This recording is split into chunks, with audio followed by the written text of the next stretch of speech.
నమస్తే, మీరు చూస్తున్నది ఎంటీవీ. నేను మీ పుట్టిమురళి. ప్రస్తుతం మనం నవనాథ సిద్ధలగుట్ట పైన ఉన్నాం. ఏదైతే నిన్న రాత్రి సోషల్ మీడియాలో చిరుతపులి సంచారం చేస్తుందన్న వీడియో వైరల్ అవుతున్న నేపథ్యంలో ఆలయ కమిటీ వారు ఫారెస్ట్ అధికారులకు ఇక్కడ చిరుతపులి సంచరిస్తుందన్న సమాచారం అందించిన నేపథ్యంలో నిజామాబాద్ జిల్లా ఫారెస్ట్ రేంజ్ అధికారి శ్రీనివాస్ గారు మనతో ఉన్నారు. ఒకసారి వారిని వివరాలు అడిగి తెలుసుకునే ప్రయత్నం చేద్దాం. నమస్తే అండి, నా పేరు Srinivas, range officer Armoor division. నిన్న సాయంత్రము ఇక్కడ చిరుతపులి సంచారం ఉందనే వీడియో సోషల్ మీడియాలో వైరల్ కావడంతో సాయంత్రానికి నైట్ అయిపోయింది. అప్పటికే ఎర్లీ మార్నింగ్ మేము ఈ ప్రాంతాన్ని సందర్శించడం జరిగింది. వీడియో ఆధారంగా మనం చూసినట్టయితే చిరుతపులి అనేది నిర్ధారణ చేస్తున్నాం, అది చిరుతపులే. అయితే ఇక్కడ దానికి సంబంధించిన ఎట్లాంటి అడుగులు కానీ ఇంకా స్కాట్స్ కానీ ఇంకేమీ ఆనవాళ్ళు ఏం లభించలేదు. కానీ వీడియోను ఆధారంగా చేసుకొని మనం మాట్లాడినట్టయితే అది చిరుతపులి. ఇక్కడ ఉండడానికి కారణం ఏంటంటే దానికి లభ్యమవుతున్న ఆహారము, అట్లాగే నీరు, నివాసం ఉండడానికి మంచి గుహలతో కూడిన ప్రదేశం. మరి ఇది అన్నీ వసతులు దానికి అనుకూలంగా ఉన్నాయి కాబట్టి ఇక్కడ ఉండే అవకాశం ఉన్నది.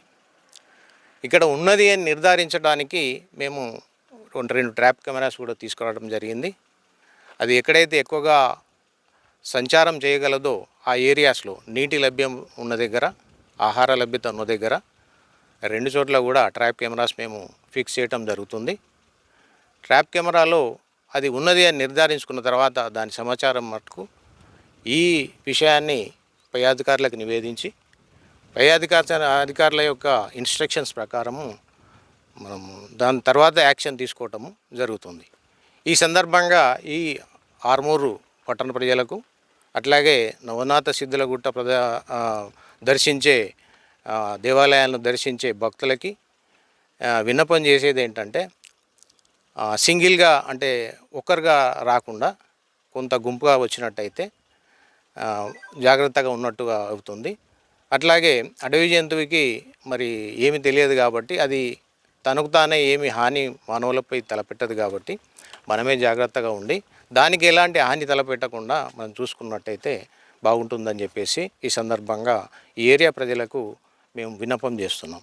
Thank you sir. ఒక 15 రోజుల క్రితమే లేగదూడలు ఇక్కడ రెండు కనబడట్లేవు అని చెప్పేసి అంటున్నారు.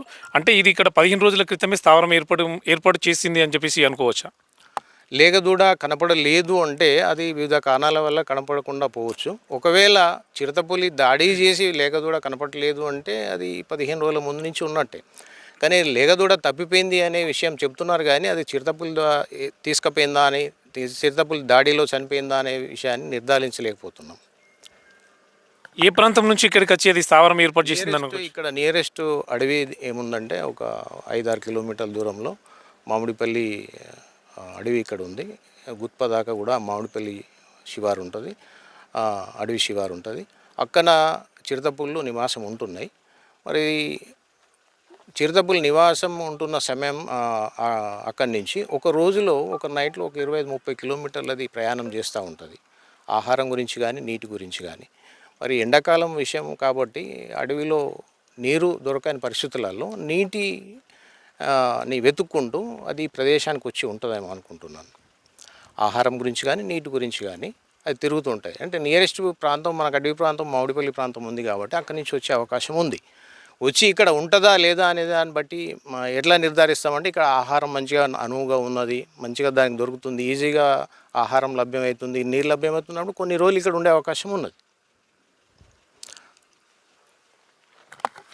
రైట్. అయితే ప్రస్తుతం ఇక్కడ సిద్ధలగుట్ట పైన ఉన్న పరిసర ప్రాంతాలు కానీ, నీటి తొట్టెలు కానీ, లేకుంటే ఆహార పరంగా అనువైన ప్లేసు ఉందని చెప్పేసి, అందుకే స్థావరం ఇక్కడ ఏర్పాటు చేసుకొని ఉండొచ్చు అని చెప్పేసి ఫారెస్ట్ అధికారులు ప్రాథమిక నిర్ధారణకు వచ్చారు. అలాగే దాన్ని ఎంత వీలైతే అంత తొందరగా పట్టుకోవడానికి కూడా 2 సీసీ కెమెరాలు ఏర్పాటు చేశామని చెప్పేసి ఆలయ కమిటీ వారు కూడా భక్తులు ఎవరు రానియకుండా చూసుకోవాలి, జాగ్రత్తలు వహించాలని చెప్పేసి ఇక్కడ సూచనలు కూడా అధికారులు చేస్తున్నారు.